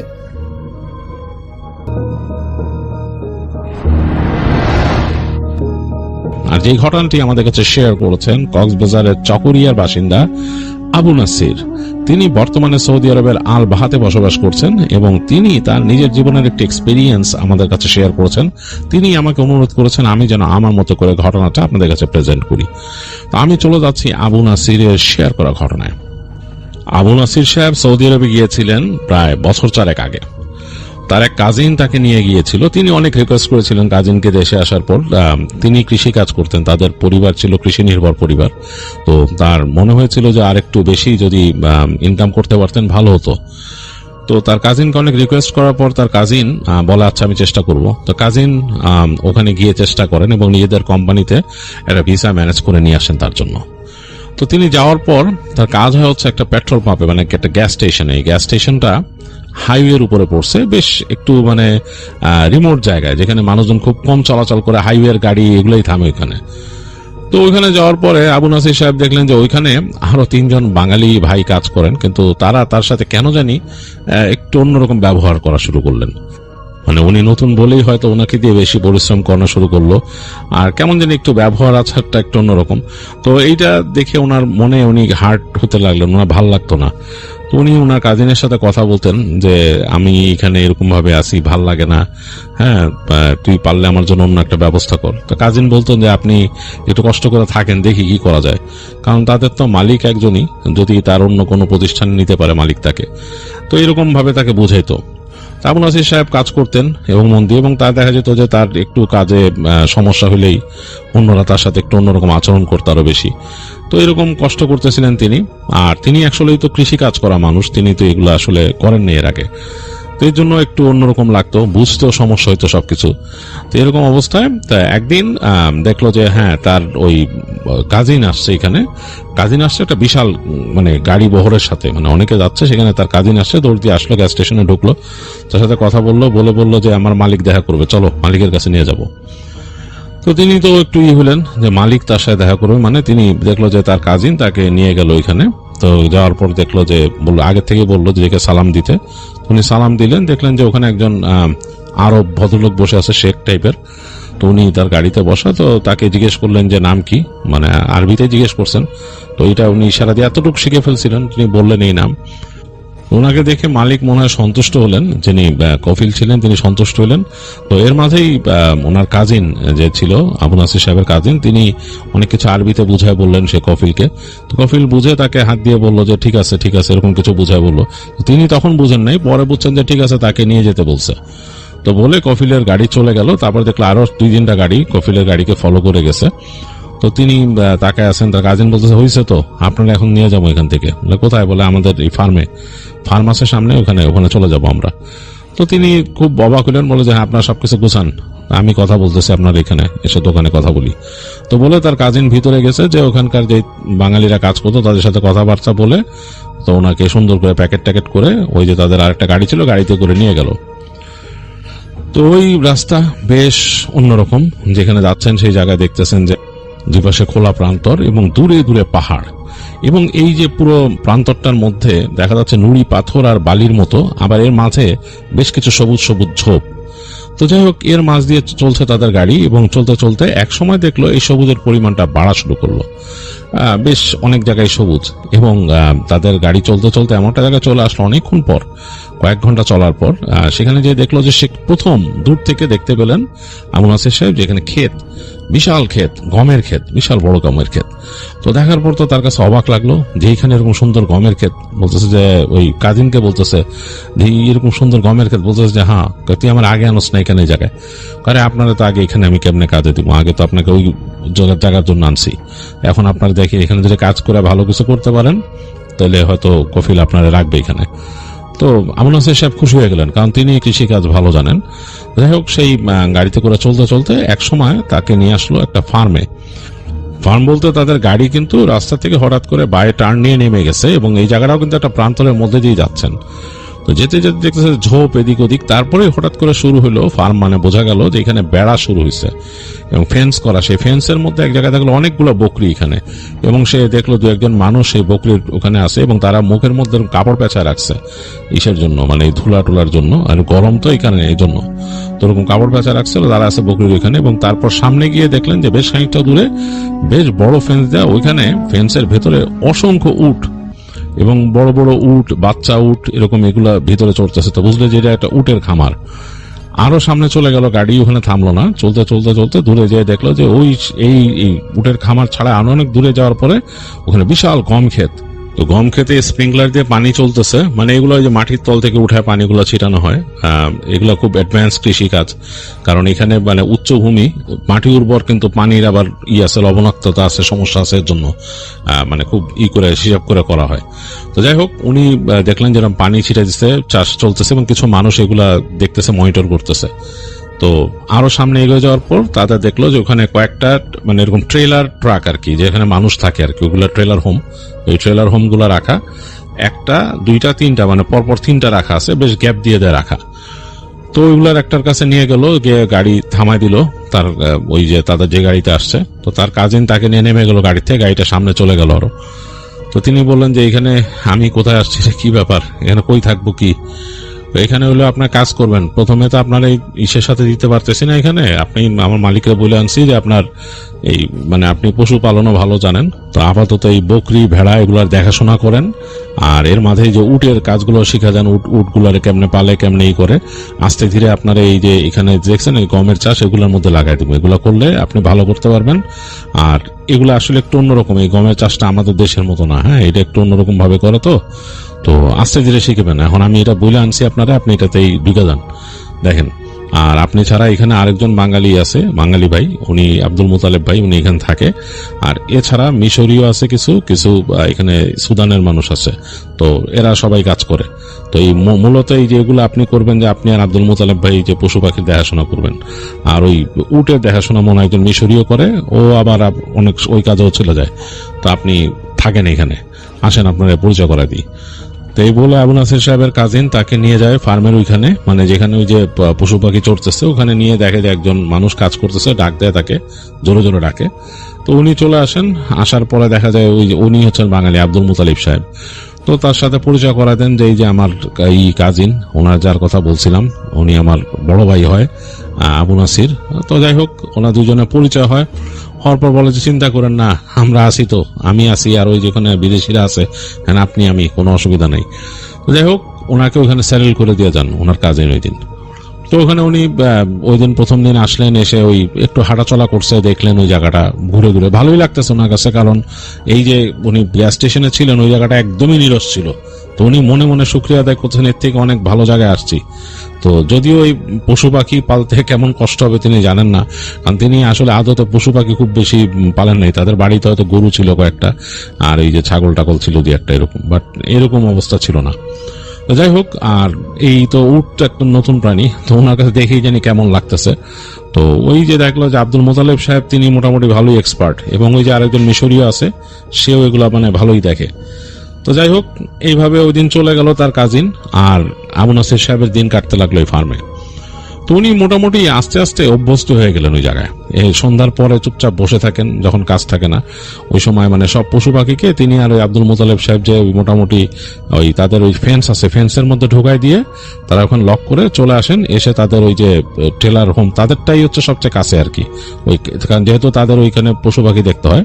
তো ট্রেলার হোমে বসে দুজনে গল্প গুজব করেন, মানে তাদের ফ্রেশ হয়ে আর কি, দুজন গল্প গুজব করেন, আড্ডা দেন, এবং তার মতো তিনি মানে যা করেন বসে বসে মোবাইল ফোন টিপেন, যা যা করেন আর কি। ওখানে নেটওয়ার্ক আছে খুব অল্প বিস্তর, মানে নেটওয়ার্ক এত ভালো না, তারপর আছে। যাই হোক, এগুলো করেই তার দিন কেটে যায়, এবং সন্ধ্যার পর ওখানকার পরিবেশ একেবারে অন্যরকম হয়ে যায়। মরুভূমির মধ্যে তো দেখা যাচ্ছে কেমন একটা মানে পোকার ডাক, এই পোকার ডাকটা তিনি মিলাইতে পারেন না, তাদের নিজের বাড়ির যে ওখানে যে পোকামাকড় রাতের বেলা ডাকে সে মিলাইতে পারেন না, ডিফারেন্ট একটা পোকার ডাক। আর ওখানে গমের ক্ষেত যে, এবং ওই জন্যই আসলে এই চাষটা একটু ডিফারেন্ট, ওখানে ওই মানে অনেক কেয়ারফুল থাকতে হয় তাদের এই গম মেনটেন করার জন্য। তো আবু নাসির সাহেবের রাতের বেলা 8টা-9টার পর আর ভাল লাগে না, তিনি মানে ওই ছোট্ট তাদের যে থাকার জায়গাটা, যে ট্রেলার হোম, ওইটা খুব ছোট, ওইখানে থাকতে থাকতে তিনি বোর্ড হয়ে যান। তিনি রাতের বেলা বের হয়ে যান, হেঁটে হেঁটে একদম হাঁটতে হাঁটতে চলে যান এই মাথায়, সেই যে গম ক্ষেতের ওই পাশে। তার কাছে অন্যরকম লাগে, দূরে পাহাড়গুলো দেখা যায় তো, তবে ভীতিকর, তিনি বলছেন যে ওখানে ভীতিকর লাগে, কারণ দেখা যাচ্ছে যে এরকম খোলা জায়গায় ক্ষেতের পাশ দিকে একেবারে একটু জায়গা ঘুরে গিয়ে দেখা যাচ্ছে 3টা পাহাড় উঠছে, এরকম মানে অন্যরকম লাগে, কেমন জানি মানে গা শিরশিরানি একটা ভাব চলে আসে। আর রাতের বেলা ওই যে যারা ওখানে আছে মিশরীয় বা ওরা অতটা এখানে জাগে না, ওরা ঘুমায় যায় ওই সময়, ক্লান্ত হয়ে যায়, তো খেতে খামারে কাজ করে ওরা ঘুমায় যায়, ওরা থাকে না। তো তিনি হেঁটে হেঁটে যখন যান তখন দেখেন যে ওদের ট্রেলারের ওইখানে হালকা একটা বাতি জ্বলতেছে ভিতরে, বুঝতেছে যে তারা ঘুমাচ্ছে। তা আবু নাসির সাহেবের আবার রাত জাগার অভ্যাস ছিল, তো তিনি হাঁটতে হাঁটতে যান। তো এইসব একটু ভয় কম পান, কারণ তিনিও যেখান থেকে আসছে ওইটাও অনেকটা পাহাড়ি এলাকা, তো তিনি ওই জন্য তার সাহসটা একটু বেশি। তো হেঁটে তিনি ওই যে সেই গম ক্ষেত পার হয়ে দিকে যান, এই আকাশের দিকে তাকায় থাকেন, তার কাছে অন্যরকম লাগে। তিনি হেঁটে হেঁটে আবার আসেন, এসে নিজেদের যে ঘরটা বা নিজেদের ট্রেলারটা পার হয়ে আরো সামনে চলে যান। তো গিয়ে তখনই তার মানে প্রথম তার সামনে পড়া হচ্ছে উটের খামারটা। কেমন যেন লাগে প্রাণীগুলাকে তার কাছে, মানে এটা তিনি তো দেশে ওইভাবে দেখেন নাই, দেশে দেখছেন মানুষ কোরবানির জন্য আনে সেই উটগুলা একরকম, আর এইটা আরেক রকমের উট। মানে ওগুলা কিন্তু আসতো মানে পাশের দেশ থেকে আসতো, বাংলাদেশে যেগুলো আসতো, আর এই উটগুলো আরো বড় বড় আর একটু অন্যরকম। তাকে কিন্তু বলছে ওখানে আব্দুল মোতালেব সাহেব যে এই উট কিন্তু কামড় দিয়ে দেয়, সাবধান। হ্যাঁ, আর উট অনেক অনেক ধূর্ত, অনেক চালাক। এখানে খুব একটা উটের ফার্মে রাতের বেলা ওইখান থেকে আশেপাশে যে ঘোরাঘুরি কম করবা। তো তিনি জিজ্ঞেস করছিলেন যে কেন, বলে আছে, কারণ আছে, ওখানে যাও না বেশি, উটের ইসে যাও না, বকরির ফার্মেও যাও না, এখানে যাওয়ার দরকার নেই, চুপচাপ ওদিক দিয়ে হাঁটা চলা করো না, খুব একটা রাতের বেলা কোনো সমস্যা নিলে যেও না। তাই বলছিল তাকে আব্দুল মোতালেব সাহেব। তো তিনি ওই কথার খুব একটা ধারেন না, তাকে আসলে শিখতে হবে, বুঝতে হবে। তিনি আরো বোঝার চেষ্টা করেন এই পশুগুলার নেচারগুলা কেমন। তিনি হাঁটতে হাঁটতে চলে যান ফেন্সের কাছে, যে দেখেন যে উটগুলা কেমন, তাকে দেখে শব্দ করে একটা, কেমন জানি শব্দ করে, এবং এটা তার মাথায় আছে যে তাকে বলছে কামড় দিয়ে দেয় উট, এর জন্য তিনি একটু কেয়ারফুল থাকেন, তিনি ফেন্সের মধ্যে ঢুকেন না। তো হেঁটে হেঁটে যান, আবার বকরির ফার্মের ওখান দিয়ে হটেন, তার কাছে কেমন জানি একটা অন্যরকম এনভায়রনমেন্ট লাগে। তো যাই হোক, এরকম ভাবে তার দিন চলে যাচ্ছিল। তো একদিন রাতে তিনি দেশে কথা বলতেছেন, ফোনে কথা বলতে বলতে হেঁটে যাচ্ছেন সামনে। তো যেতে যেতে তিনি আসলে তাদের যে উটের যে খোয়াড় বা উটের ফার্ম সেটাও পার হয়ে গেছেন, তার যে বকরির ফার্ম সেটাও পার হয়ে গেছেন। তো এখানে যেহেতু দরজা নাই, মানে ঢোকার জন্য কোনো এন্ট্রেন্স আলাদা কোনো দরজা কিছু নাই, ওই যে মানে রাস্তা আর কি, ডার্ট রোড, সেটার উপর দিয়েই উনি হাঁটতে হাঁটতে আরো সামনে যাচ্ছেন আর কথা বলতেছেন। তো বেশ খানিকক্ষণ তিনি হেঁটে সামনে চলে আসছেন। হঠাৎ করে তার কাছে মনে হলো যে তিনি যে কথা বলতেছিলেন দেশে, তার ফোনের মধ্যে মনে হলো একটা নয়েসের মতো, মানে কেমন জানি মনে হলো যে কতগুলা বাচ্চা যদি কথা বলে ওঠে কেউ করে, কেমন যেন একটা স্ট্যাটিক নয়েসের মতো সেরকম একটা শব্দ। তো তিনি অবাক হলেন যে ফোনের মধ্যে কে কথা বলে, এরকম হইলো কেন শব্দ। অনেক সময় দেখা যায় না ওই যে টেলিভিশন বা রেডিওতে স্ট্যাটিক প্রবলেম হয় সেরকম। তো তিনি দেশে বলতেছেন হ্যালো, কি মানে সব ঠিক আছে নাকি আর কি, তার ভাষায় বলতেছেন তিনি, সব ঠিক আছে না, কিসের শব্দ। তো দেখতেছে ওই পাশ থেকেও মানে হয়ে যাচ্ছে, মানে স্ক্র্যাম্বলড হয়ে যাচ্ছে ভয়েস, মানে এলোমেলো হয়ে যাচ্ছে, কথা ঠিক মতো শোনা যাচ্ছে না। তো তিনি লাইনটা কেটে দিলেন। তো লাইনটা কাটার পরে তার ফোন দেখা গেল যে হ্যাং হয়ে গেল, মানে ফোন আরই নড়তেছে না এখান থেকে। তার অনেকক্ষণ ধরে লাইট নিভে থাকলো, তিনি অনেকবার চেষ্টা করলেন, দেখলেন যে একসময় টাস করে ফোনটা বন্ধ হয়ে গেল। তো তিনি এখানে সুইচ টিপে আবার অন দেওয়ার চেষ্টা করতেছেন, সুইচ টিপে ধরছেন, ফোন অন হচ্ছে না, মানে একটু আলো জ্বলে আবার নিভে যাচ্ছে। তো তার মানে তিনি মনে করলেন ব্যাটারি হয়ে গেছে, কোনো কারণে ব্যাটারি শেষ হয়ে গেছে, চার্জ দিতে হবে ফোনে। তো তিনি অবাক হলেন যে এই শব্দটা কি পাইলেন ফোনের মধ্যে, মনে হলে কেমন খিচখিচ করে কতগুলা বাচ্চা কাচ্চারা কথা বলে গেলে যেরকম সেরকম। হঠাৎ করে তিনি ফোন বন্ধ অবস্থায় তিনি শব্দ পেলেন, কিচকিচ শব্দ। তখন তিনি চিন্তা করছেন, আরে আমি তো এই মূল ফার্মের থেকে অনেক দূরে চলে আসছি। পিছনে তাকায় দেখলেন যে তাদের এই যে ওই বকরির ফার্মে যে বেড়া দেখা দিতেছে অনেক দূরে। তিনি হাঁটতে হাঁটতে অনেক দূর চলে আসছেন। তার সোজা যে ডান দিকে এরকম একটা রাস্তা চলে গেছে, রাস্তা মানে কি ডার্ট রোড, এবং সেটা সোজা চলে গেলে দেখলেন যে পুরা ওই জায়গাটা অনেকটা প্রান্তরের মতো, এবং সেইখানে দূরে পাহাড় দেখা দিতেছে, ঝোপঝাড়, বিভিন্ন ঝোপঝাড়।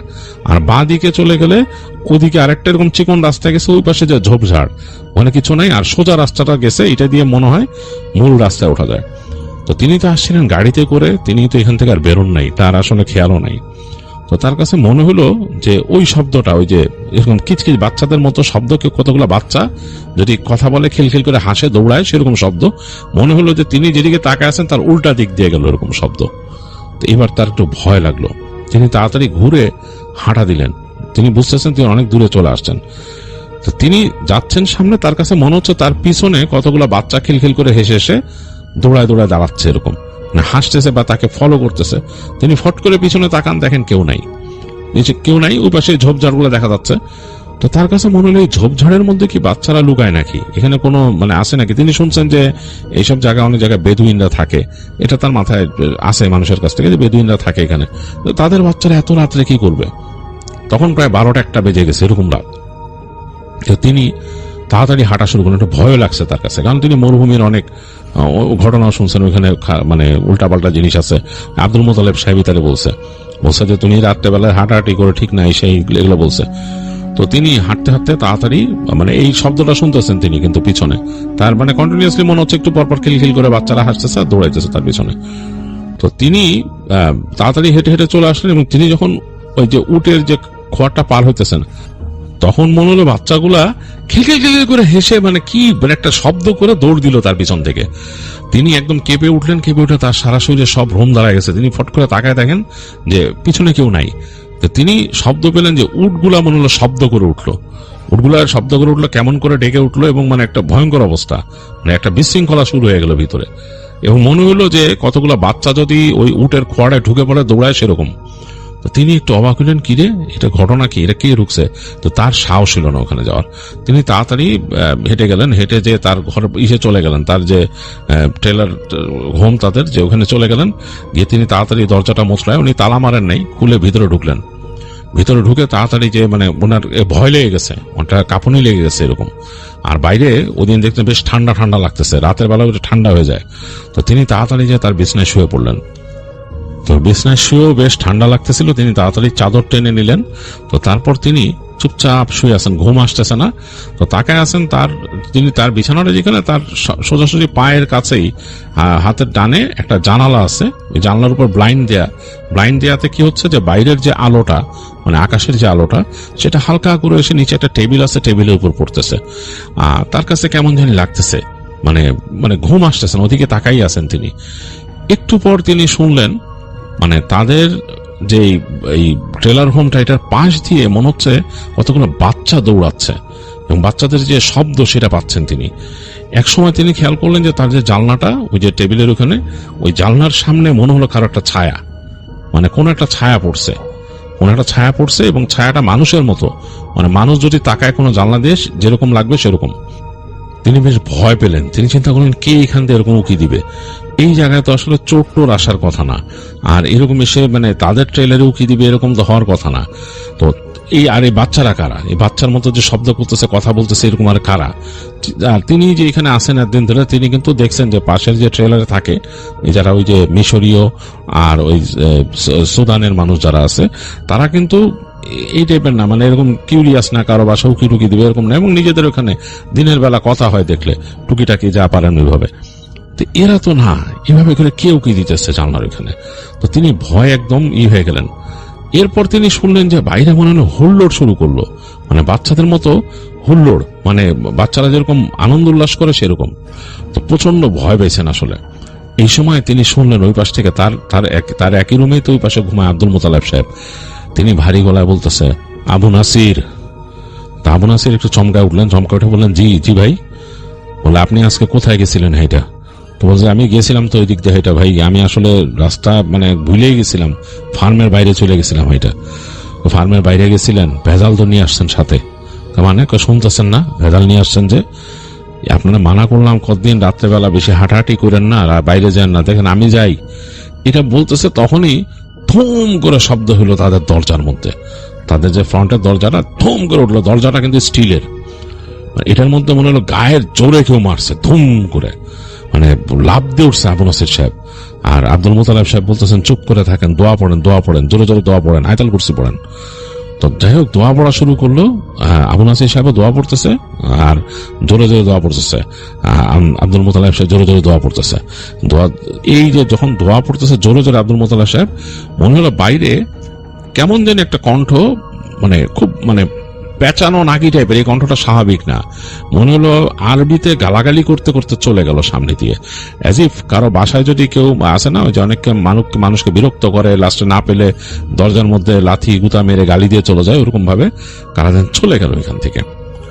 তো অনেকক্ষণ তারপরে দোয়া পড়তেছিল আব্দুল মোতালেব সাহেব, এবং বললো যে আবু নাসির সাহেব, রাত্রেবেলা এরকম ঘুরেন না, আপনারা মানা করছি, ঘুরেন না, আর ওই উটের খামারের কাছে যায়েন না, রাত্রেবেলা ভুলো না। বলে কেন? ওখানে শয়তান থাকে, মনে যায়েন না। তো যখন বলছে ওখানে শয়তান থাকে, তখন আবু নাসির সাহেবের একটু গায়ের রোম টোম দাঁড়ায় গেছে, খুব ভয় পাইছে। বলছে যে এই যে শব্দ পাইতেছিলেন কিসের, বুঝতে পারছেন? বলে কি? বলে জিনে এসে বিরক্ত করে গেছে। এটা বলার সাথে সাথেই আবার তাদের ছাদের মধ্যে একটা ত্রিম করে একটা কিছু পড়লো, ভারী, মানে পুরা কেঁপে উঠছে তাদের ইটা। তো ভয় পাইছে, আবার দোয়া পড়লো, আব্দুল মালিক সাহেব জোরে জোরে দোয়া পড়লো, বললো ঘুমান, আজকে রাত্রে আর করেন না, গা বন্ধ করে ঘুমান। যাই হোক, দুজনে দোয়া পড়ে ঘুমাইলো। এক পর্যায়ে ঘুম আসে না এক সময় আসলো আবু নাসির সাহেবের। তো পরদিন সব ফজরের পরে ঘুম ভাঙছে, তাড়াতাড়ি উঠে যে নামাজ কালাম পড়লো, নামাজ কালাম পড়ে আব্দুল মোতালেব সাহেব বলতেছে যে ভাই কি ব্যাপার, কি বলতেছিলেন রাত্রে? যা বলছে শুনছেন, এগুলা নিয়ে এখন আর এখানে বেশি আলাপ করেন না, জায়গা ভালো না, এই আর এখানে রাত্রেবেলা আর হাইটেন না খুব একটা, এরকম ঠিক না। তো যাই হোক, তো ওই দিন দিনের বেলা তারা এটা ওইটা করলো। আবু নাসির সাহেবের একটু ভয় লাগতেছিল ওই দিন, এবং ওই দিন কি জানি আলাপ করলো, যে মিশরীয় যে লোকটা ছিল সে আব্দুল মোতালেব সাহেবের সাথে কি আলাপ করছে, মানে তারাও কোনো শব্দ পাইছে এখানে, তাদের এখানে কোনো শব্দ হয়েছে। তো এরপর দিন থেকে হলো কি, মাঝে মাঝেই মানে দু একদিন গ্যাপেই শব্দ পাইতো, এই আবু নাসির সাহেব শব্দ পাইতো, মনে হইতো তাদের এই ট্রেলার হোমের সামনে যে রাস্তা আছে ওইটা দিয়ে এরকম বাচ্চারা যাইতেছে হাসি খুশি ভাবে, মানে কি বলতে হ্যাঁ হাসি করতেছে, এরকম হঠাৎ আবার ঢিল এসে পড়তো তাদের ট্রেলার হোমে। তো আবু নাসির সাহেব এই কথাগুলা বলতো আব্দুল মোতালিব সাহেবরে, ও ডাকলে, রাতের বেলা ডাকলে শুনতোই না তিনি। তো তাকে পরে বলতো যে রাত্রেবেলা আমি শব্দ পান না এসেই, তো বলতো জিন্নাত, বলছি তো এগুলো জিন্নাত, খবরদার ঘুরা কিন্তু দেখতে যায় না কিছু না। আবু নাসির সাহেবের কেন জানি মনে হয়েছে যে এগুলা আসলে কোনো মানুষ, মানে হঠাৎ এরকম কয়েকদিন শোনার পর তার কাছে মনে হয়েছে এগুলো মানুষ, এই মরুভূমির আশেপাশে কোনো বেদুইনরা থাকে, এরা রাত্রেবেলা, তিনি অনেকের কাছে শুনছেন যে বেদুইনদের যে বাচ্চারা থাকে তারা একটু দুষ্ট হয়, তারা নাকি মানুষকে মানে বিরক্ত করে, ইট মারে, ঢিল মারে, এগুলো তিনি শুনছেন। তো তিনি এগুলো শোনার পর তিনি মনে করছেন যে এগুলা এরাই কেউ খামাখাই মানে ওনারে ভয় দেখায় আব্দুল মোতালেব সাহেব। তো তিনি আবার এরকম কয়েকদিন যাওয়ার পরে তিনি আবার বেরোনো শুরু করলেন, এই বাইরে হেঁটে বেরোন, এদিক এদিক যান, তবে একটু ভয় থাকেন। তিনি একটা লাঠি নিয়ে যান, ওখান থেকে বেরোনোর সময় একটা লাঠি ম্যানেজ করছেন, লাঠি নিয়ে তিনি যান, যে ওই যে গম ক্ষেতের ওখানে যান, ঘুরে আসেন। আবার তাদের এই যে পার্কটা ছাড়া একটু সামনে যে ওই পর্যন্ত যান না, যেহেতু তাকে ওই যে খামার সম্বন্ধে ভয় দেখাইছে, পর্যন্ত যান না। তো একদিন তিনি এরকম হেঁটে আসতেছেন রাতের বেলা, তার ভয় মোটামুটি কেটে গেছে, এর মধ্যে তিনি আর ওগুলা ওই বাচ্চাদের শব্দ খুব একটা পান নাই। তো ওই দিন বেশ ঝড়ো বাতাস ছাড়ছেন, বাতাসটা তার কাছে ভালো লাগতেছে, মানে দেশে অনেক সময় কালবৈশাখী আসলে যেরকম লাগতো ওরকম তার কাছে মজা লাগতেছে। তো তিনি আর ঢুকতেছেন না ঘরে, তিনি হেঁটে ওই গম ক্ষেতের ওখান থেকে সামনে চলে আসছেন, দেখতেছেন যে বাতাসে বালি উড়াই নিয়ে যেতেছে দিকে, এবং এই বালি যে উড়ে যেতেছে, বালির একটা শব্দ হইতেছে শোঁশো। আর তারপর দেখলেন এই বালির সাথে অনেকগুলা ঘোড়া এবং কালচে ঘোড়া সব দৌড় দিয়ে তাদের যে উটের খামার ওদিকে যাইতেছে। তো তিনি অবাক হয়ে গেলেন, আরে এই ঘোড়া কোত্থেকে আসছে, খামারে কই যেতেছে। তিনি চিন্তা করলেন এই রাত্রেবেলা তিনি আব্দুল মোতালেব সাহেব ডাকবেন কিনা চিন্তা করতেছেন। তারপর তিনি নিজেই চিন্তা করলেন আমি সামনে যাই, কি ব্যাপার।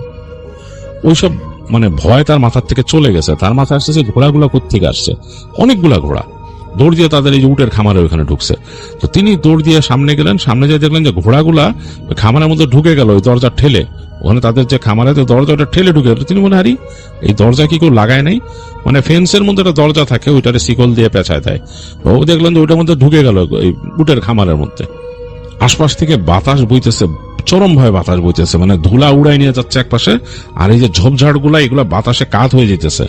তো এর মাঝে তিনি ঠিক মতো দেখতেও পারতেছেন না, তিনি বুঝলেন যে ঘোড়াগুলো এখানে ঢুকছে সবগুলা। তো তিনি কি মনে করে চিন্তা করলেন যে একবার দেখি মানে এই ঘোড়াগুলা কিসের, ওখানে কোত্থেকে আসছে, কোন অন্য কোনো ফার্ম থেকে চলে আসছে নাকি, ঘোড়ার ফার্ম আছে নাকি আশেপাশে।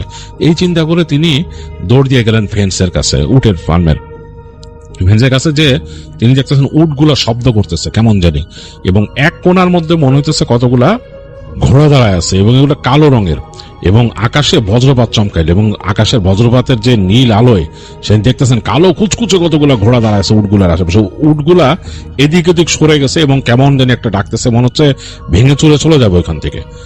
এর মধ্যে তিনি শব্দ পেলেন, একটা বাচ্চা শব্দ করে কাঁদতেছে জোরে জোরে। তিনি বললেন, আরে বাচ্চা শব্দ করে কাঁদতেছে মানে? তখন তিনি আরেকটু ভিতরে ঢুকলেন 2 পা। ঢুকে দেখতেছেন একটা বাচ্চা বসে আছে, তার গায়ের মধ্যে একটা আলখাল্লার মতো এরকম পরা, সে কাঁদতেছে মুখটা ঢেকে, খুব ভয় পেয়ে যেভাবে কাঁদে কোনো বাচ্চা সেরকম। তো তিনি অবাক হয়ে গেলেন যে এই বাচ্চা এখানে আসছে কেমনে, এই ঝড়ের মধ্যে এই বাচ্চা। তার মাথার মধ্যে আসলে সেন্সে